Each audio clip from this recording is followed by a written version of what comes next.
What is investor relations and what are the synergies with our expertise in finance and accounting at CCN? Well, today we're going to find out in our first ever podcast. I'm Andy Cox, founder of Cox Consulting Network, and today I'm talking with our newest team member, Marissa Vidaurri. He joins the team as our Vice President of Investor Relations and Communication Services. Marissa has over 20 years of global finance and communications experience, and she came to CCN after 15 years leading the Investor Relations program at NI, formerly known as National Instruments. She graduated from UT Austin and today serves on the board of advisors of the Center for Global Business at the McCombs School of Business at the University of Texas. Please welcome Marissa Vidaurri. Thank you, Andy. Excited to be here and excited to join the CCN team and share my experience with the abundance of clients, and let's build something together. Okay, well, why don't we just start with something easy? So what is investor relations? So investor relations, it's a critical function for all public companies and actually serves as a strong partnership to the CEO and the CFO. So they're responsible for communicating the strategy to the street or investment community and also the financial performance of the company. So what I like to say is investors can read the numbers through earnings call, news releases or filings, but they really want to know the why behind the numbers. And so that's the role of investor relations. And when I think about communicating to this critical audience, I think of communications in 3 C's. So are investors confident in the strategy of the business and its management team? Is the business credible? Are they doing the things that they say they're going to do? And then most importantly, are they consistent? Are they hitting their numbers on a consistent basis? Investors like companies that are less risky and can be more consistent in their performance. I was actually at NI for 20 years, so I gained a lot of unique experience at that local company. We're headquartered here in Austin. I spent more than 15 years running the investor relations program in some capacity. So we went through a whole lot of change. We were sitting founder, so we went through one CEO, a second CEO, onboarded 2 different CFOs, and I think most importantly, really changed the strategy of the overall business to stay relevant to the street and in the market in general. And then through that was doing various M&A transactions, making sure our employees were brought along to all of the transition and the changes. And then it ultimately ended with NI being acquired by Emerson. But I saw that as a great learning opportunity. I was part of that core team that led the strategic review of NI, that led the integration planning alongside Emerson. And that deal closed back in October 2023. So one thing that I think is really important to understand about investor relations is really the communications component of it. You're communicating to the investment community, but you also need to partner with the external media team. What is in terms of public relations, what's out there in terms of brand and focus.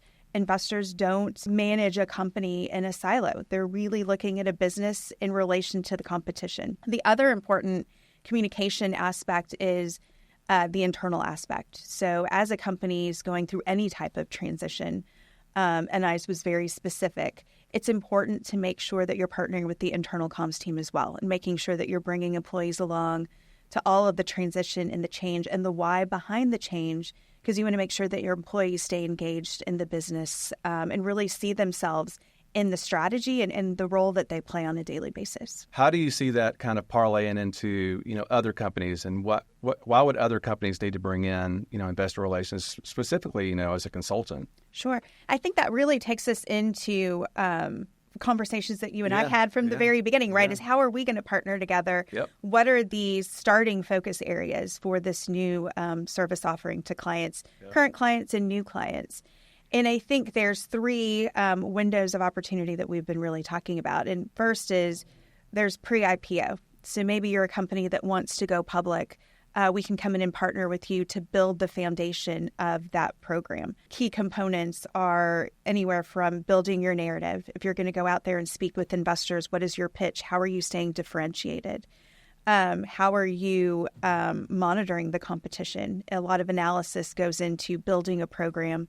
What is the street saying about the business? What's consensus? And then how are you matching up to the competition in your particular industry? Also, making sure that you're elevating your management team in some component. They're the ones leading the business and making decisions. So again, it's back to those 3 C's. How are you staying credible to the investment community?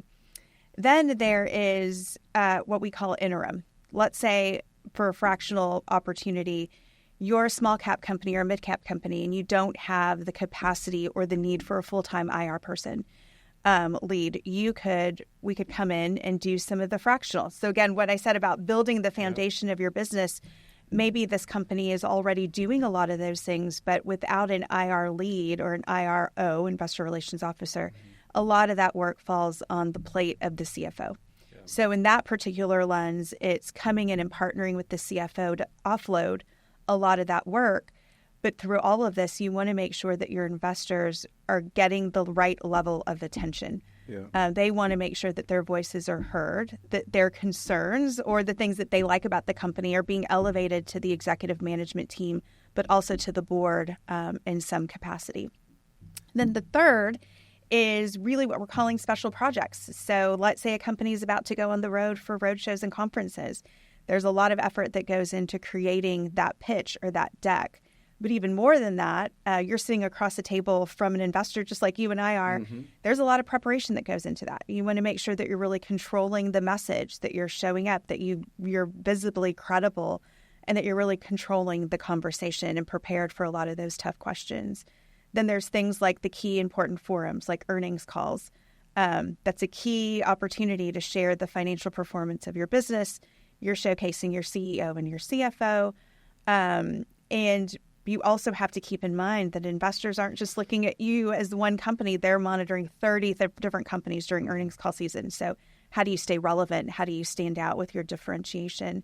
Then a couple of other areas are a lot of public companies will do annual investor conferences. It's like an earnings call times 10. Yeah. That's where you showcase more of your management team. You're really talking about the strategy and the long-term financial performance. You're maybe highlighting your innovation, or even a lot of new topics of interest to investors for sustainability is what they're calling ESG, your environmental, social, and governance. That's an area where you can really highlight that as well. And then a smaller component of what I'd consider special projects is back to that analysis. There's a lot of time that goes into analyzing what the financial sell-side analysts are saying about your business. What does your consensus look like? That's what does the street expect you to do in terms of financial performance? How are you staying abreast to the competition in terms of all of their external facing events? That's another area that we can come in and partner with several businesses as well. And I'll stop by saying really any business of any size could benefit to an outside-in perspective. Sometimes the management team or the IRO is just too close to it. They think it's resonating with the investment community, and it may not be, or you may not even be talking to the right investors. So again, that kind of third-party validation coming in and just assessing your program is beneficial to anyone. I just want to know kind of what did you see in our first conversations and kind of what's your vision for this for your clients and new clients? Yeah, well, it's funny because had you asked me, what would we do next, I probably would have never said investor relations. Mm-hmm. It just wasn't something that I thought was a natural progression until I started talking to you. Mm-hmm. I'm like, man, like the CFO is usually overseeing this business anyway. This is something that if it's not on the CFO's plate, certainly in the purview of the CFO, and the CFO would have responsibility. And so when we started talking about what is investor relations and how can investor relations become an offering at CCN, I was like, it's a natural fit. There's so much overlap already. Because you're working with the finance and accounting organization, you're working with the CFO, but you're actually bringing all that together, into a communication to the investors and ultimately to the market. And so, as I started thinking about, well, what do we want to do next? I've always said, we need to be more proactive in the conversations that we're having with the CFO.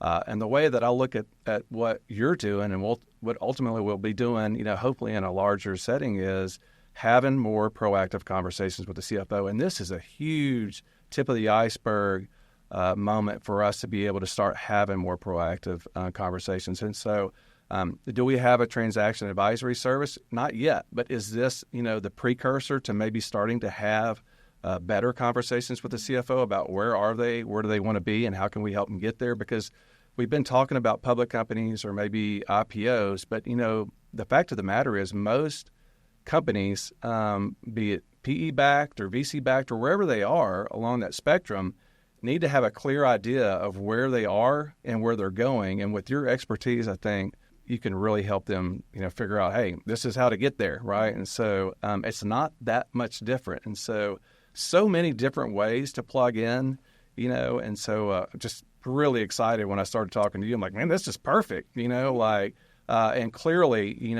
with your expertise and your experience and what you've done, there's just so many ways that you can help our clients. And so looking forward to talking to new clients, and our existing public company clients, but also, hey, how can we go help VCs and PEs? So I could keep going down a list, but it's, there's a lot of different things I think that we're going to be able to do as a result of this new offering. So I was on the corporate side for 20 years, and IR is a strong partner to the finance group, FP&A. And then, again, both are managed by the CFO. And so to join an organization like yours with my level of experience, it is a natural synergy. And so I think there's opportunity to combine those together and just be able to elevate what we're doing for clients. Couldn't be more excited about all of these things that we talked about, because it's such a big deal for us to be able to go in this direction, have you leading that effort, and be able to share your expertise with a lot of companies. And so it's a big deal. We're super excited to have you here. And thank you so much for doing this podcast, man. This is a lot of fun. No, this is great. Yeah. I think we've talked a lot about the synergies, but it's very intentional. Investor relations and communications go hand in hand. And I think we hit on a lot of the kind of internal facing ways with employees, making sure they understand the business, but also the external facing in terms of what are investors seeing about the business as they're ramping up to potentially invest. But people listening may wonder, how do I get started, or what's the next step if they're interested in some sort of level of support? And I welcome them. Contact me directly. My information's on our website. Let's start a conversation and a dialogue. Let's assess where your program is today and what some of your key objectives are, and identify the best way to partner in this new offering. Yeah, I appreciate you bringing that up. Yeah, there's we're starting to get more information on our website. We're going to continue. We're just getting started with this. And so literally, we're weeks in, to this new offering, but hey, we're ready to get to work. Marissa's got a lot of expertise to offer. Whether you're thinking about going public, you're already public, and you have some projects or events that are coming up, we would love to help you out. And so please reach out to Marissa, which is a great segue into, hey, if you're more interested about CCN and what we're doing, stay tuned. You can follow us on LinkedIn and other platforms for more interviews, market insights, and opportunities. And, of course, you can visit us at ccnserves.com to learn more about our consulting, recruiting, and now our investor relations services. So thank y'all very much, and we'll see y'all next time.